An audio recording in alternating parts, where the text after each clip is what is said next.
COVID pandemic is still wreaking havoc on our economy. It's wreaking havoc on our public health system as well as on people's lives. So during this time, especially when we're at like record highs of unemployment, around 13% now, I just want to share with you 4 different things that you could do in order to get through this crisis. And I recognize everyone isn't able to work from home. Everyone is not able to earn a paycheck right now. So the first thing I would like people to do, especially if you're in this first group, is to make sure that you're applying for unemployment benefits. Now, people that even aren't traditionally eligible for the unemployment benefits can be eligible now, especially for $600 a week. And these are bartenders, these are Uber drivers, as well as barbers.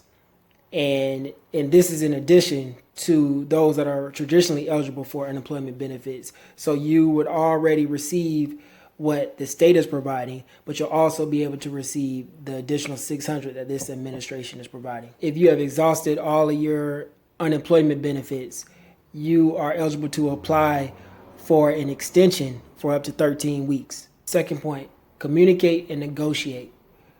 Make sure that you're communicating to all of your lenders. These are your creditors, your mortgage providers, or even your landlords. Let them know what your situation is. Please do not assume that your landlord is not expecting you to make that payment on the first of the month. So you have to communicate your situation and try to work something out. Especially those who have high amounts of credit card debt. Credit card debt is literally probably the most expensive debt that you could have. So everyone is familiar with the pandemic.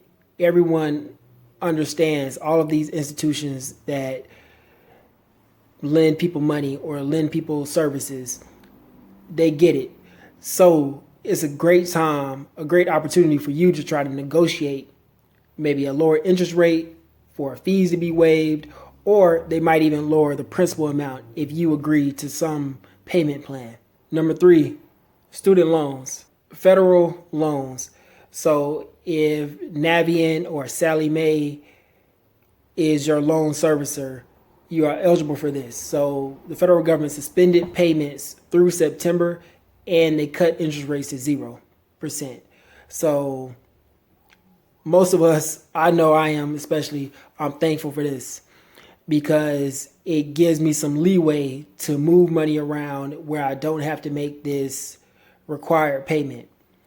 However, if you are continuing to receive income and your principal student loan debt is something manageable and you're not part of a public loan service forgiveness program, it might make sense for you, especially if your principal amount is like $30,000 or under, and you feel like you might be able to pay it off at some point. It might make sense for you to just continue making payments because the money you put in normally would go to interest payments. A lot of it would, but now you can actually make dents in the payment, and this is less interest that is accruing over time. So weigh your options. Lastly, and certainly not least, please do not go to payday lenders because interest rates and fees are so expensive. It's out of control. Think about other options. Maybe you could borrow money from friends. Maybe you can go into your savings account to make a certain payment. But a payday lender is definitely going to take advantage of you during this time. And it might give you a short breath of fresh air, but please remember that this is not long lasting. So one option is to go to retirement. This administration has allowed for people to take withdrawals from their retirement funds, and you won't receive any penalty for it. Normally, you would have to take a 10% penalty and you have to pay income taxes on the money that you withdraw. This time around, if you withdraw the money, you don't have to pay a penalty, 10%, and you don't have to pay income taxes as long as you return the money within 3 years. Now, if you don't return the money within 3 years, you still don't have to pay the 10% penalty, but you will have taxes taken out of the money that you withdraw. That's all I have for today. I know a lot of people are struggling. I just wanted to share some money tips. As always, get your money up.